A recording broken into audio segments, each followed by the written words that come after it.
Alors, ce fonds de dotation, il est unique en France, à ma connaissance, puisqu'on est multi-actionnaires dedans. On est 8 à l'avoir construit vraiment tous ensemble. On a regroupé nos entreprises au sein de ce fonds. Alors, pas en totalité aujourd'hui, on est en cours de test. On a donné une action, 10 actions. Certains sont montés à 15% de leur entreprise, qui sont maintenant protégés au sein de ce fonds de dotation.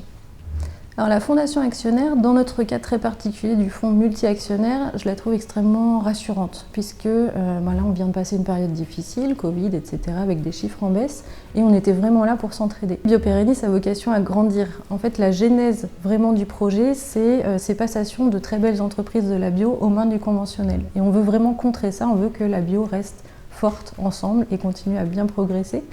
Et du coup, on a tout à fait vocation à essaimer et à rassembler un maximum d'autres entrepreneurs.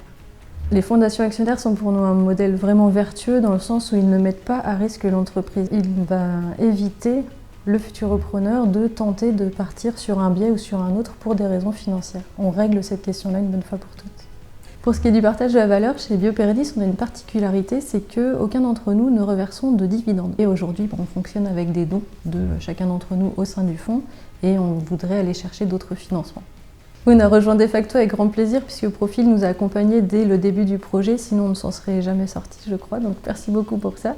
Et on souhaite essaimer, alors nous au sein de la bio en particulier, mais on veut que le système soit plus connu pour être plus rassurant justement, tel qu'il devrait l'être. On est chez Biopérennis, donc bien particulier sur la bio, mais ça n'empêche que tous les autres secteurs peuvent être tout autant intéressés.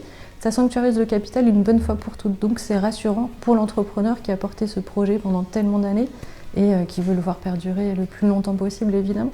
On voit que ça cartonne au Danemark, donc il faut qu'on le fasse connaître en France. Alors il y a quelque chose d'assez étonnant dans le fait de se déposséder de son entreprise finalement, puisqu'on la donne au fonds de dotation, il n'y a pas de contrepartie financière, c'est que ça enlève un poids aussi. Parce que bizarrement parfois, je me sentais, je sais que c'est un sentiment partagé par certains, décrédibilisé dans le projet par la force qu'il avait du côté argent.